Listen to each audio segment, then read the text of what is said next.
Hey there, cats and kitties. I am the Blues Man, Johnny Blues, and with this video, I want to talk about Doctor Who once again, touching upon that great topic of great companions that never were. In the history of Doctor Who, background characters who I thought could have been well established as going on further adventures in time and space with the Doctor and the TARDIS. You know, these are one-off characters that, for whatever reason, left a lasting impression. And in this particular event, I want to talk about a character hailing from the mid-season finale of Series 6 of Doctor Who, starring Matt Smith and, of course, Karen Gillan and Arthur Darvill as Amy and Rory, respectively. The character of Lorna Bucket. This was a chick who was a soldier, having hailed from a place we hear referenced in the episode as the Gamma Forests. And she's somebody who's had a familiarity with the Doctor. She remembers the Doctor from her childhood and having to run, having to escape something, and we don't actually have any sort of clarification, and there's this really heart-wrenching moment where she's sacrificed her life to try to save, Melody Pond, the baby of the Ponds and everything like that, working alongside Madame Vastra, Jenny Strax, Amy and Rory themselves, and such like that, against the Headless Monks and Madame Cavari and all this kind of stuff.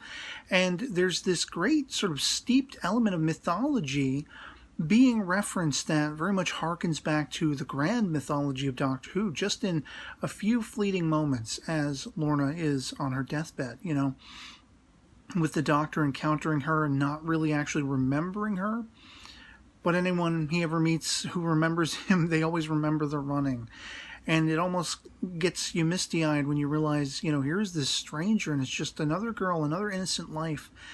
Even though she was a soldier and even though she sort of, had gotten herself on the inside of this warrior faction, this sort of, religious, I guess you could say, soldier hybridization, this movement that was going against the Doctor and trying to create a weapon to destroy him, she got on the inside so she could meet him again, just to be able to glimpse him again and catch up with him.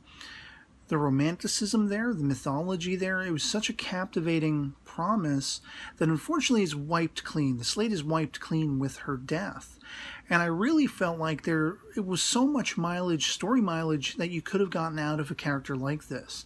Not only in the fact that she is a soldier, she is well trained, and the idea of her, hailing from this Gamma Forest, whatever that is, wherever that is, to explore that world and to understand, because the most fascinating and tantalizing aspect about the entirety of the affair is when River Song shows up on the scene, and she relates to the Doctor, which was a misconception Lorna held.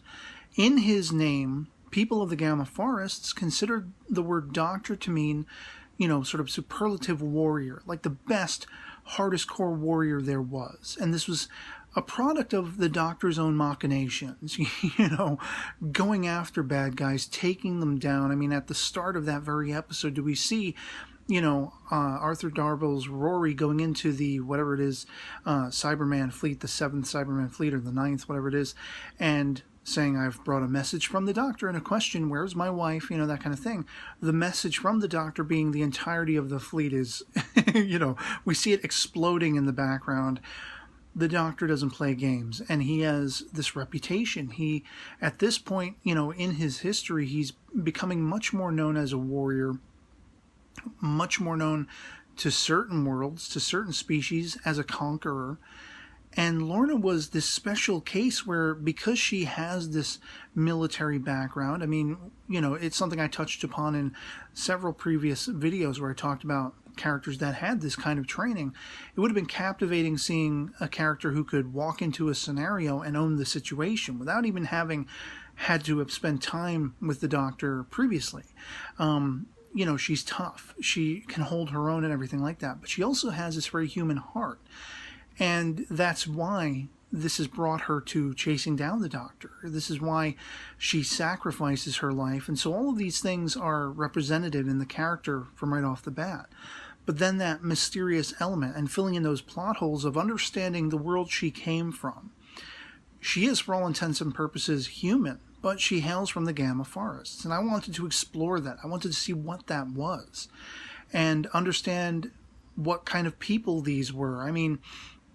I was kind of imagining in my mind, almost if you think of like an Incan, pyramid ground, but with modern futuristic soldiers and, sort of a camping site and that kind of thing, like literally forests surrounding and shades of things you would see in like, Star Wars, stuff like that. If you go back to the first Star Wars movie, A New Hope, back in 1977, toward the end of the film where you had these big pyramidal like buildings that looked like they had been there for hundreds of years, but there was this future tech, all of the, sort of X-Wing fighter jets and everything, whatever you want to call them, that mesh of futuristic and nature, that equivalent.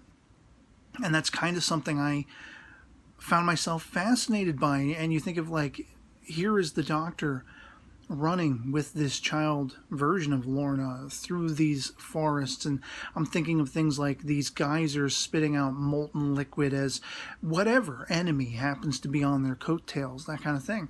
We're running. And here is this girl who learns to fend for herself. For whatever reason, I mean, I just jumped to the conclusion that she probably hadn't any parents. She probably had lost them.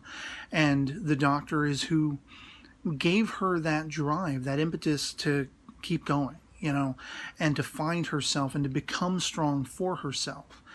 And she effectively returns the favor. And this would be part of that journey where she would need to sort of get in touch more with that human side of herself, which would be a clever contrast, I would think, with the Doctor, especially if it was the Matt Smith Doctor, who's very alien, very goofy, and, like an orangutan, with the way he dances and the way he gets goofy and everything like that.